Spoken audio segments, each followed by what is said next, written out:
अस्सलामुअलैकुम, कैसे हो आप लोग। उम्मीद करती हूँ आप लोग बहुत अच्छे होंगे। वेलकम बैक हम दो हमारे दो व्लॉग्स। तो अभी बज रहे हैं रात के 10। तो मैं आ गई थी छोला भिगाने के लिए। तो यहाँ पे 1 कप छोले को मैं भिगा दे रही हूँ। ये ओवरनाइट सोक हो जाएगा तो सुबह इसके छोले बहुत अच्छे बनेंगे।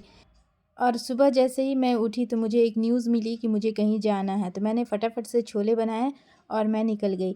तो आज मैं जा रही हूँ, आपा और सदफ़ भी साथ में हैं। तो हम लोग जा रहे हैं निस्ता, जो कि सिटी से अच्छा खासा दूर है।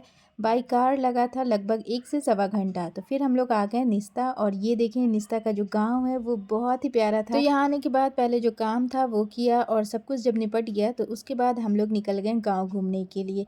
ये गांव बहुत बड़ा है और सिटी से काफ़ी दूर है, लेकिन बहुत ही खूबसूरत था। तो हम तीनों निकल गए फिर गांव घूमने के लिए। और बीच गांव में एक बहुत बड़ा तालाब दिखा जो कि बहुत ही अच्छा था। और उसके उस तरफ बहुत सारे पेड़ पौधे लगे हुए थे और साइड में बहुत सारा आम का पेड़ था और बहुत सारा खेत भी था। और ये तालाब बहुत अच्छा था। और रोड पे ना बहुत सारी बकरी और उसके बच्चे खेल रहे थे। और ये देखिए, ये सदफ़ है। सदफ़ जुगाड़ में लगी है कि इस बकरी के बच्चे को एक बार पकड़ें। तो देखिए यहाँ पे कितनी सारी बकरी है।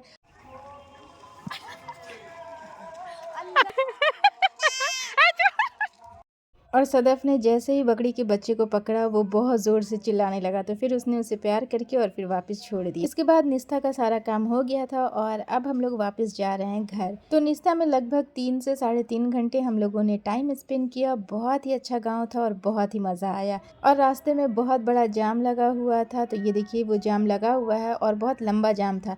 तो इत्तेफाक ये था कि जहाँ पे जाम लगा था वहीं पे बहुत बड़ा गांव का हाट लगा हुआ था, यानी गांव का जो बाज़ार होता है ना वो लगा था। तो हम लोग गाड़ी से उतर गए और उतरने के बाद देखने लगे तो यहाँ पे बहुत बड़ी मच्छी मंडी थी। और देखिए, दोनों साइड मछली मिल रही है और रंग बिरंग की मछली थी, यानी जो छोटी बड़ी जो भी मछली होती है वो सारी मछली मिल रही थी। मैं मछली नहीं पहचानती हूँ, लेकिन आपा सारी मछली पहचानती है। तो यहाँ पे हमने 2 तरह की मछली ली। एक लिया जिसे हम फ्राई करके बना सकते हैं, छोटी छोटी थी, बहुत ही टेस्टी बनती है वो मछली। और फिर लिया है 2 कतरी मछली, जिसे आप कतला भी बोलते हैं। और जितने भी लोग यहाँ पे मच्छी मंडी में मच्छी बेच रहे थे वो सारे लोग जिंदी मछली लेकर के बैठे थे और मछली बार बार अपना मुंह खोल रही थी। उसके बाद यहाँ पे हमने 2 बड़ी फ़िश ली थी और एक छोटा सा बच्चा था, वो इसे अच्छे से साफ़ कर रहा था। और फिर दूसरे वाले जो भैया थे वो इसकी कटिंग कर रहे थे। तो मैंने जो कटिंग का काम था यहीं पे करवा लिया था, क्योंकि घर ले जा कर के इसे कटिंग करना बहुत ही डिफ़िकल्ट टास्क होने वाला था, इसलिए इसे यहीं पे कटवा लिया था। इसके बाद यहाँ पे का जो मार्केट था वो बहुत ही प्यारा था और हर चीज़ इस मार्केट में बहुत ही अच्छे से मिल रही थी, जैसे कि सब्ज़ी हो या फिर किचन से रिलेटेड जो भी चीज़ आपको ज़रूरत हो वो इस बाज़ार में मिल रहा था। और बहुत ही यूनिक और डिफरेंट टाइप लगा, क्योंकि मैंने फ़र्स्ट टाइम इस तरह का मार्केट देखा था जो कि खुले में था और हर चीज़ मिल रही थी। तो गाँव का जो इस तरह का मार्केट होता है ना और जो इस तरह का नज़ारा होता है वो बहुत ही खूबसूरत होता है। अच्छा, यहाँ पे पानी पूरी, भेल पूरी या फिर चाट वो भी मिल रहा था। और छोटा छोटा यहाँ पे शॉप था, ठेले वाले भैया लोग थे और वो सारी चीज़ें बेच रहे थे। अच्छा, सब्ज़ी हो या मच्छी हो या कोई भी चीज़ शहर के अकॉर्डिंग यहाँ पे बहुत सस्ते दाम में मिल रहा था। लेकिन ये सिटी से बहुत दूर था, तो रास्ते में ही हम लोग को दिख गया था तो हम लोग उतर करके थोड़ी सी मच्छी ले लिया। इसके बाद हम लोग वापस जाने लगे घर। और गाड़ी जो थी वो थोड़ी आगे पार्क की हुई थी, तो बस जा रही हूँ गाड़ी की तरफ। और इसके बाद घर जाके क्या सब करूँगी वो सारी चीज़ें आपके साथ शेयर करूँगी। तो ये देखिए, मैंने 2 थैले में मच्छी ले लिया है और अब मैं जा रही हूँ गाड़ी की तरफ। इसके बाद मैं आ गई थी घर और सफ़र जो था वो बहुत अच्छा रहा। और यहाँ पे दोनों मच्छी को मैंने अच्छे से साफ़ कर लिया है। और ये बड़ी वाली मच्छी है और इधर जो है ये छोटी वाली मच्छी है, ये वाली, ये छोटी वाली है। और पहले मैं छोटी वाली को ही बनाऊँगी।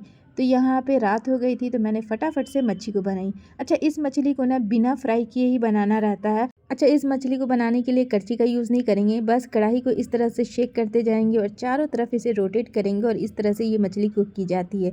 और बहुत ही टेस्टी लगती है जब आप इसे इस तरह से बनाएंगे। तो इसे मेन बोला जाता है झमार के बनाना।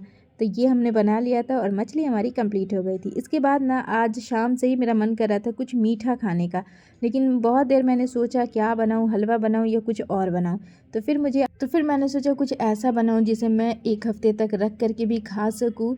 तो इसके लिए मैं आ गई वापस से किचन में और इस टाइम रात के बज रहे थे 9 और मैं फटाफट से यहाँ पे पैन लेती हूँ और इसके बाद मैंने इसके अंदर ऐड किया है 1 कप दूध। और जब दूध में अच्छा सा बॉईल आ गया तब मैंने इसके अंदर ऐड किया है हाफ़ कप शुगर और इसे अच्छे से मिक्स कर लेंगे। तो यहाँ पे सारा प्रोसेस जो है वो लो टू मीडियम फ्लेम पे होने वाला है। तो देखिए यहाँ पे चीनी और दूध बहुत अच्छे से घुल मिल गए हैं और इसके अंदर बहुत अच्छा बॉईल आने लगा है। चीनी जो है वो बहुत अच्छे से घुल गई थी। तो अब मैं इसके अंदर ऐड कर देती हूँ 1 कप नारियल का बुरादा, जिसे हम डेसिकेटेड कोकोनट भी बोलते हैं, इसे डाल देती हूँ। और इसी के साथ ऐड कर देती हूँ 1 कप मिल्क पाउडर। ये दोनों चीज़ें डाल करके और इसके बाद हम इसे अच्छे से मिक्स करेंगे।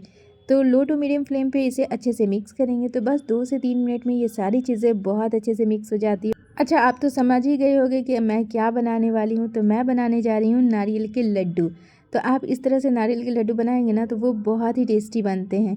अच्छा, दूध मैंने इसके अंदर डाला था ना, तो दूध के साथ मैंने जो भी मलाई थी पतीले के अंदर वो सारी मैंने डाल दिया था, ताकि जो हमारा लड्डू बने वो बहुत ही क्रीमी सा बने। और बस इसे इस तरह से मैश करते हुए अच्छे से मिक्स कर लेंगे, ताकि मिल्क पाउडर या नारियल के बुरादे की कोई भी लम्स या गुठलियाँ इसके अंदर ना रहें। एकदम स्मूथ सा हमारा जो मिक्सचर है वो बन करके तैयार होना चाहिए।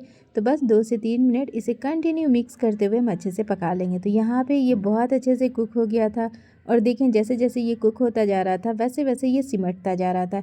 तो बस इसकी यही पहचान है कि ये अच्छे से कुक हो गया है, कि जैसे जैसे ये कुक होता जाएगा वैसे वैसे ये गाढ़ा होता जाएगा और एकदम दानेदार हो जाता है।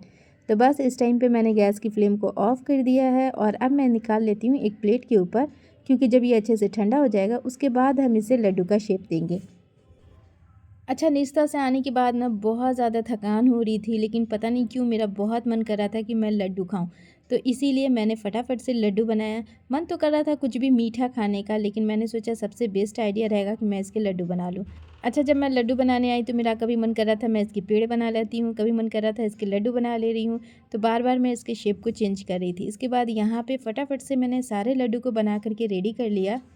अच्छा, इस लड्डू को ना आप चाहें तो 1 महीने के लिए भी फ्रीज़ कर सकते हैं और जब आपका खाने का मन हो तो आप इसे निकालें और खाएँ। इसका टेस्ट बहुत ऑसम आता है। और मैंने इसके अंदर मिल्क पाउडर डाला है और इसके अंदर मलाई का भी यूज़ किया है, जिससे इस लड्डू का जो टेस्ट है ना वो बहुत ही सुपर लेवल का आता है। तो यहाँ पे सारे लड्डू को मैंने बना करके रेडी कर लिया था। अच्छा, ये लड्डू ना सदफ़ को भी मैंने खिलाया और भाई को भी खिलाया। किसी को लगा ही नहीं कि ये लड्डू घर में बना है, क्योंकि ये बहुत टेस्टी था और मार्केट के लड्डू से भी ज़्यादा इसका अच्छा टेस्ट आता है। लेकिन अगर आप इसके अंदर मिल्क पाउडर का यूज़ करेंगे ना तो ये बहुत ही टेस्टी बनता है। तो मैंने तो इसके अंदर मिल्क पाउडर का भी यूज़ किया था। तो देखिए यहाँ पे जब सारे लड्डू को मैंने बना लिया तो इसे रखने के लिए मैंने इसे कोट कर दिया है नारियल के बुरादे के साथ, ताकि ये एक दूसरे में चिपके नहीं और खाने में भी बहुत अच्छा लगता है जब आप इसे कोट करके इस तरह से बनाते हैं। तो देखिए यहाँ पे सारे को एक एक करके मैं इसे कोट कर ले रही हूँ नारियल के बुरादे के साथ। और उसके बाद अच्छा, अगर आपको ये लड्डू को 1 महीने तक खाना है तो आप इसे फ्रीज़ कर दें, और अगर आपको 4 दिन 5 दिन या 1 हफ़्ते तक खाना है तो फिर आप इसे ऊपर ही रखें और जब खाना हो तो ईज़िली खा सकते हैं। फिर आपको इसे फ्रीज़ करने की ज़रूरत नहीं है, क्योंकि फ्रीज़ में डालने के बाद ना ये बहुत ज़्यादा चिल्ड भी हो जाता है।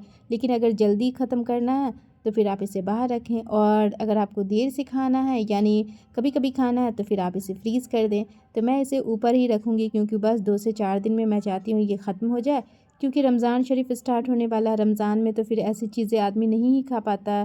तो बस इसके लिए मैं चाह रही थी कि बस 2-4-5 दिन में ये अच्छे से फ़िनिश हो जाए। तो मैंने बनाया भी कम क्वांटिटी में ही है। अगर आपको ज़्यादा बनाना है, ज़्यादा लंबे टाइम के लिए स्टोर करना है तो फिर ज़्यादा बना करके रख लें। तो देखिए यहाँ पे सारे लड्डू को मैंने बना लिया है और ये लड्डू रियली बहुत टेस्टी थे। अगर रेसिपी अच्छी लगी हो तो आप भी इस लड्डू को एक बार ज़रूर ट्राई कीजिएगा। बहुत ही मज़े का ये बन कर के तैयार होता है। तो यहाँ पे जब सारे लड्डू अच्छे से कोट हो गए तो अब मैं इसे डाल देती हूँ एक एयर टाइट कंटेनर के अंदर। तो यहाँ पे मैंने एक ग्लास की बॉटल ली है और उसके अंदर मैं इसे फ़िल कर देती हूँ। अच्छा, ये लड्डू ना आप जब भी किसी को भी खिलाएं या फिर बच्चों को दें या खुद खाएं, इसका टेस्ट बहुत अमेजिंग होता है और ये लड्डू हर किसी को बहुत पसंद आता है। तो देखिए यहाँ पे मैंने इसे बना करके फिल कर लिया है और दो जो एक्स्ट्रा था उसे मैंने निकाल दिया है, क्योंकि मैं और बच्चे मिल करके अभी उसे खा लेंगे। इसके बाद मैं बहुत ज़्यादा थक गई थी और रात के बज रहे थे 11, तो मैं चली गई थी सोने के लिए। और देखें नेक्स्ट मॉर्निंग बच्चे गोला खा रहे हैं।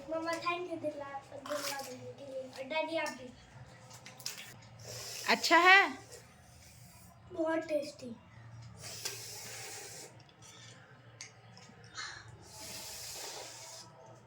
कैसा है?